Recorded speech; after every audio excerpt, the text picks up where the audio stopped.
Fear of rejection. എന്താണ് fear of rejection എന്ന് പറഞ്ഞാൽ? അതായത് നമ്മളെ ഉള്ളിലുള്ള ആഗ്രഹം അല്ലെങ്കിൽ നമ്മളെ ആഗ്രഹമുള്ളൊരു കാര്യം നേടിയെടുക്കുന്നതിന് വേണ്ടി പോകുമ്പോൾ അത് കിട്ടാതെ പോകുമോ എന്നുള്ളൊരു പേടി, അല്ലെങ്കിൽ നമ്മളെ ഉള്ളിലുള്ള ഒപ്പീനിയൻ പുറത്തെടുക്കുമ്പോൾ അതാരും സ്വീകരിക്കില്ല എന്നുള്ള പേടി, അല്ലെങ്കിൽ ഏതൊരു രംഗങ്ങളിലായാലും ബിസിനസ് രംഗങ്ങളിലായാലും റിലേഷൻഷിപ്പിലായാലും ഫാമിലിയിലായാലും ഏതൊരു ഒക്കേഷനിലായാലും നമുക്ക് ഇഷ്ടപ്പെടുന്ന അല്ലെങ്കിൽ നമുക്ക് നേടിയെടുക്കാൻ ആഗ്രഹമുള്ള കാര്യം കിട്ടാതെ പോകുമെന്നുള്ള ഒരു അതിയായ പേടി. ഇതാണ് ഫിയർ ഓഫ് റിജക്ഷൻ്റെ വളരെ ഒരു ഭയാനകമായൊരവസ്ഥ. എനിക്കറിയാം, ഞാനും എൻ്റെ ചങ്ങായിമാരും ഒരു മാളിൽ ഇങ്ങനെ നടക്കുകയായിരുന്നു. അപ്പോൾ ഒരു വളരെ സുന്ദരിയായൊരു പെൺകുട്ടി അതിലൂടെ നടന്നു വരുന്നുണ്ടായിരുന്നു. അപ്പോൾ നമ്മൾ ചങ്ങായിമാർ പറഞ്ഞ് നിങ്ങളൊന്ന് പോയി വർത്താനം പറയും, എന്താണ് ഇങ്ങനെ എന്ന് പറഞ്ഞു. അപ്പോൾ ഞാനൊന്ന് പോയി വർത്താനം പറയാൻ എനിക്ക് ആഗ്രഹമുണ്ട്, പക്ഷേ അത് റിജക്റ്റ് ചെയ്യുമോ എന്നുള്ള അതിയായ പേടി കാരണം ഞാൻ അവിടെ തന്നെ നിന്നു. ആൻഡ് അത് വളരെ അധികം റിഗ്രറ്റബിളായൊരു ഫീലിംഗ് ആയിരുന്നു. ഞാനൊരു കാര്യം പറയാം, ഒരു മുറിവേറ്റ ഹൃദയമാണ് എപ്പോഴും ഒരു ക്ലോസ്ഡായ ഹൃദയത്തിനേക്കാൾ എത്രയോ നല്ലത്. അതായത് ഞാൻ വീണ്ടും മറ്റൊരു സ്ഥലത്ത് ഒരു റെയിൽവേ സ്റ്റേഷനിലെ സമയത്ത് ഞാൻ ഇതുപോലെ തന്നെ മറ്റൊരു പെണ്ണിനെ അപ്രോച്ച് ചെയ്യാൻ എൻ്റെ ചങ്ങായിമാർ പറഞ്ഞു. ഞാൻ ഇപ്രാവശ്യം മടിച്ചു നിൽക്കാതെ ഞാൻ വേഗം പോയി അപ്രോച്ച് ചെയ്തു. എന്താ സംഭവിച്ചെന്ന് അറിയാം, റിജക്റ്റ് ചെയ്തു. Then I accepted it. കാരണം റിജക്ഷൻ എന്ന് പറഞ്ഞത് നമ്മളെ പല സ്ഥലങ്ങളിലും അതിങ്ങനെ വന്നു പോണ കാര്യങ്ങളാണ്.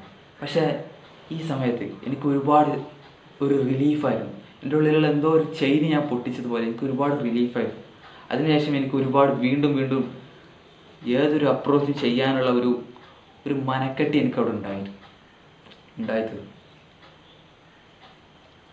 അപ്പോൾ അതാണ് ഈ റിജക്ഷനെ കൊണ്ടുണ്ടാകുന്ന പ്രശ്നം. ഏതൊരാളും ജീവിതത്തിൽ 90% മനുഷ്യന്മാരും തോൽക്കാൻ കാരണം അവർ ഒരു കാര്യത്തിൽ ഇറങ്ങിപ്പോ തിരിച്ചതുകൊണ്ടല്ല തോൽക്കുന്നത്, അവർ തോൽക്കുക എന്നുള്ള പേടി കാരണം തുടങ്ങാതിരിക്കുന്നത് കൊണ്ടാണ് അവർ തോൽക്കുന്നത്. അപ്പോൾ ഇത് എപ്പോഴും വളരെ ശ്രദ്ധിക്കേണ്ട ഒരു കാര്യമാണ്. ഏതൊരു കാര്യത്തിലേക്കും ഇറങ്ങുന്ന സമയത്ത് റിജക്റ്റ് ചെയ്യുമോ എന്നുള്ള ഒരു പേടി, അല്ലെങ്കിൽ തോൽക്കുമോ എന്നുള്ള ഒരു പേടി, fear of failure, fear of rejection. ആദ്യമായി എൻ്റെ ഒരു ടെക്നിക്ക് എന്താണെന്ന് വെച്ചാൽ വിഷ്വലൈസേഷൻ. ഞാനിതിന് മുമ്പത്തെ വീഡിയോയിൽ ഞാൻ പറഞ്ഞിട്ടുണ്ട്, വിഷ്വലൈസേഷന് ഒരുപാട് ഗുണങ്ങളുണ്ട്. അപ്പോൾ ഇവിടെ ഞാൻ ഒരു വിഷ്വലൈസേഷൻ യൂസ് ചെയ്യുന്ന ഒരു ടെക്നിക്കാണ് ഞാൻ പറഞ്ഞുതരാൻ പോകുന്നത്. അതായത് നമ്മൾ ഒരു ബെസ്റ്റ് സിനാരിയോ വേസ്റ്റ് സിനാരിയോ രണ്ടും ഇമാജിൻ ചെയ്യുന്നു. Just imagine. ഇപ്പോൾ ഉദാഹരണത്തിന് ഒരു പെൺകുട്ടിയോട് നമ്മളെ ഒരു കാര്യം ചോദിക്കാൻ വേണ്ടി പോകണം, അല്ലെങ്കിൽ ഒരു പ്രൊപ്പോസ് ചെയ്യാൻ പോവുകയാണ്. ഇമാജിൻ ആ വേസ്റ്റ് കേസ് സിനാരിയോ.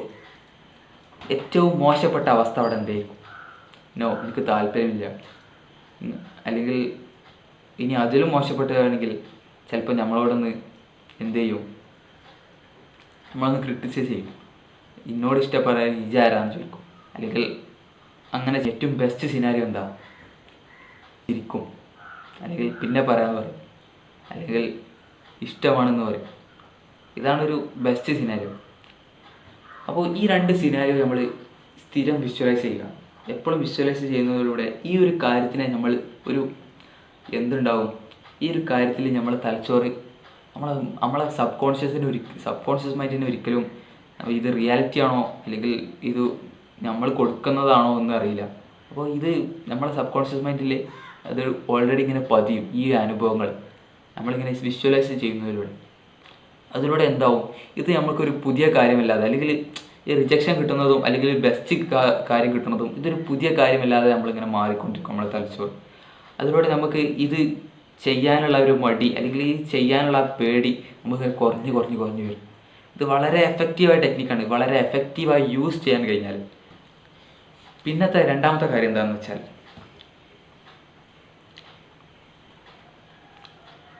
ഒരു മനസ്സിലാക്കേണ്ട ഒരു കാര്യമാണ്. അതായത് എല്ലാ റിജക്ഷനും ഒരു ഗ്രോത്താണ്. Every rejection is a growth. അതായത് നമുക്ക് കിട്ടുന്ന റിജക്ഷനൊക്കെ നമ്മളൊരു ഗ്രോത്തായിട്ട് കണ്ടാൽ, അല്ലെങ്കിൽ ഇതുവരെ എനിക്ക് ഉണ്ടാവാത്തൊരു സംഭവമാണ് റിജക്ഷൻ എന്ന് പറയുന്നത്. അപ്പോൾ എനിക്കിത് ഉണ്ടാവാൻ തുടങ്ങി, അപ്പോൾ അതിനർത്ഥം എനിക്കൊരു പ്രോഗ്രസ് ഉണ്ടായി എന്നാണ്.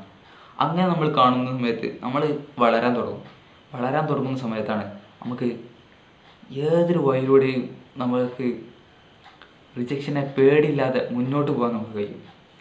ഇനി രണ്ടാമത്തെ കാര്യം, ഇനി പറയുന്ന കാര്യങ്ങൾ എന്താണെന്ന് വെച്ചാൽ നമ്മൾ റിജക്ഷന് കൂടാതെ രക്ഷപ്പെടാൻ വേണ്ടിയിട്ടുള്ള കാര്യങ്ങളാണ്. അതായത് ഫസ്റ്റ് നമ്മൾ പറയേണ്ട കണ്ടൻറ്റ് എല്ലാം ഇൻക്ലൂഡ് ചെയ്യാം. ഇപ്പോൾ നമ്മൾ പോകുന്ന സമയത്ത് ഇപ്പോൾ നമ്മൾ ഒരാൾ പ്രപ്പോസ് ചെയ്യാൻ വേണ്ടി പോവുകയാണ്, പക്ഷെ അവിടെ എത്തിയതിന് ശേഷം പേടി കാരണം അല്ലെങ്കിൽ ഈ ഫെയിലിയറിൻ്റെ പേടി കാരണം നമ്മൾ ആ കാര്യം മാത്രം ഇൻക്ലൂഡ് ചെയ്യില്ല. നമുക്ക് വയ്യവിടെ അങ്ങനെ എന്തെങ്കിലും ചോദിച്ചാണ്ട് അവിടെ നിന്ന് രക്ഷപ്പെടാൻ നോക്കും. ഇത് വളരെ സാധാരണയായി സംഭവിക്കുന്ന ഒരു കാര്യമാണ്. അതായത് നമ്മളെല്ലാ കാര്യങ്ങളും ഉൾപ്പെടുത്താൻ ശ്രമിക്കണം. അത് വളരെ പ്രധാനപ്പെട്ട ഒരു കാര്യമാണ്. കാരണം അതാണ് അതിനു വേണ്ടിയിട്ടാണ് നമ്മൾ വന്നത്. ഇനി നമ്മൾ എന്തെങ്കിലും ഈ കുറഞ്ഞ കാര്യമാണെന്ന് സംസാരിച്ച് നമുക്ക് വന്നാൽ പിന്നെ നമുക്ക് അവിടെ പേടി കൂടുകയേ ചെയ്യുള്ളൂ. അപ്പോൾ നമ്മൾ പറയേണ്ട കാര്യം ഫുള്ളായിട്ട് പറയാം. ഇനി പറയുമ്പോൾ നിങ്ങൾക്ക് കുറച്ചും കൂടി മെച്ചപ്പെട്ട് പറയുകയാണെന്നുണ്ടെങ്കിൽ നിങ്ങൾക്ക് എല്ലാവരും കേട്ടിട്ടാവും, it's not about how you say it, അല്ല it's not about what you say it, it's how you say it. അതായത് നിങ്ങൾ എന്ത് പറയുന്നു എന്നുള്ളതല്ല, നിങ്ങളത് എങ്ങനെ പറയുന്നു എന്നുള്ളതാണ്. ഇത് വളരെ പ്രധാനപ്പെട്ട ഒരു കാര്യമാണ്. അപ്പോൾ അത് എങ്ങനെയാണ് നിങ്ങൾ പറയുക എന്ന് നിങ്ങൾക്ക് അറിയണമെന്നുണ്ടെങ്കിൽ അതിന് നിങ്ങൾ ഒരുപാട് പ്രാക്ടീസ് ചെയ്യണം. അതായത് നിങ്ങൾ റിജക്റ്റ് ചെയ്യാൻ തുടങ്ങുമ്പോഴേ നിങ്ങൾക്ക് മനസ്സിലാവുള്ളൂ ഇങ്ങനെ പറഞ്ഞുകൊണ്ടാണ് എനിക്ക് അങ്ങനെ വന്നത്, അല്ലെങ്കിൽ അങ്ങനെ പറയുമ്പോഴാണ് റിജക്ഷൻ കിട്ടുന്നത് എന്ന് അറിയണമെന്നുണ്ടെങ്കിൽ നിങ്ങൾ റിയാലിറ്റി അല്ലെങ്കിൽ ഫീൽഡിൽ ഇറങ്ങി നിങ്ങൾ പ്രാക്ടീസ് ചെയ്യണം. ഇനി അടുത്ത പോയിന്റ് എന്താണ്? ഇപ്പോൾ ഒരാളോട് സംസാരിക്കുന്ന സമയത്ത് അല്ലെങ്കിൽ ഇതൊരു വ്യക്തിയോട് സംസാരിക്കുന്ന സമയത്തുള്ള കാര്യമാണ്. എല്ലാ നിലക്കും നമ്മൾ പുഷ് ചെയ്യുക. ഇപ്പോൾ നമ്മളെ ഉള്ളിലുള്ള ഒരു പ്രപ്പോസൽ നമ്മൾ ഒരാളിലേക്ക് വഹിക്കുമ്പോൾ, ഒരാളിലേക്ക് നമ്മൾ നൽകുമ്പോൾ നമ്മൾ ആ ഒരു കണ്ടൻറ്റ് മാത്രമല്ല, അല്ലെങ്കിൽ അയാൾ എല്ലാത്തരം ഇമോഷനെയും നമ്മൾ എന്ത് ചെയ്യണം, ഹിറ്റ് ചെയ്യുന്ന രൂപത്തിൽ സംസാരിക്കുക എന്നുള്ളതാണ്. അയാളെ സന്തോഷമാവട്ടെ, അയാളെ സങ്കടമാവട്ടെ, അയാളെ പേടിയാവട്ടെ, അയാളെ ദേഷ്യമാവട്ടെ, എല്ലാവരും ഹിറ്റ് ചെയ്യുന്ന ഒരു രീതിയിൽ നമ്മളെ കാര്യം പ്രപ്പോസ് ചെയ്യാൻ കഴിഞ്ഞാൽ, ഇതൊരു അധികം ഗേൾസിനാണ് ഈ ഒരു കാര്യം സംഭവിക്കുക. പക്ഷേ ഇത് പൊതുവെ അധികം സ്ഥലങ്ങളിലും സംഭവിക്കാറുണ്ട്. ഒരു നല്ലൊരു ചങ്ങായിമാരുടെ ഇടയിലാണെങ്കിലും ഈ ഒരു കാര്യം സംഭവിക്കാറുണ്ട്. അപ്പോൾ ഈ ഒരു കാര്യം സംഭവിക്കുന്നതിലൂടെ അവർക്ക് ഒരിക്കലും മറക്കാനാവാത്തൊരു മെമ്മറി നമ്മളവിടെ കൊടുക്കുന്നു. ഇപ്പോൾ ഈ ഒരു കാര്യം പ്രപ്പോസ് ചെയ്യുന്ന സമയത്ത് ഇൻ കേസ് റിജക്റ്റ് ആയാലും ഇത് ആഫ്റ്റർ എഫക്റ്റ് ആയിട്ട് ഇതൊരിക്കലും അവർക്ക് മറക്കാൻ കഴിയാത്തൊരു അനുഭവമായിട്ട് മാറും. അതാണ് ഈ എല്ലാ ഇമോഷനും നമ്മൾ പിച്ച് ചെയ്യുന്നതോടുള്ള ഉപകാരം. പിന്നത്തെ കാര്യം എന്താ വെച്ചാൽ ഡെയർ ടു ഡു, അതായത് തോൽക്കാൻ ഒരുങ്ങുക എന്നുള്ളതാണ്. നമുക്കറിയാം നമ്മളാകെ ഇവിടെ തയ്യാറായിരിക്കുന്നത് റിജക്റ്റ് ചെയ്യാതെ രക്ഷപ്പെടാൻ വേണ്ടിയിട്ട്. പക്ഷെ തോൽക്കാനായിട്ടുള്ള ചില കളികൾ നമ്മൾ റെഡിയാക്കുക. കാരണം ഈ ചില തോൽവികൾ പറഞ്ഞത് നമുക്ക് കിട്ടുന്ന ഒരു സ്വതന്ത്രമാണ്. നമുക്ക് പ്രാക്ടീസ് വീണ്ടും ഫീൽഡിലോട്ട് ഇറങ്ങാനുള്ള ഒരു സ്വതന്ത്രമാണ് ഈ ഫെയിലിയർ, അല്ലെങ്കിൽ ഈ ഒരു ചെറിയ തോൽവികൾ എന്ന് പറയുന്നത്.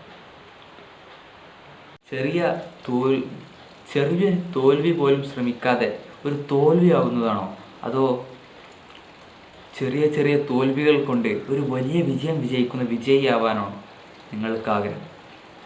Thanks for watching my video.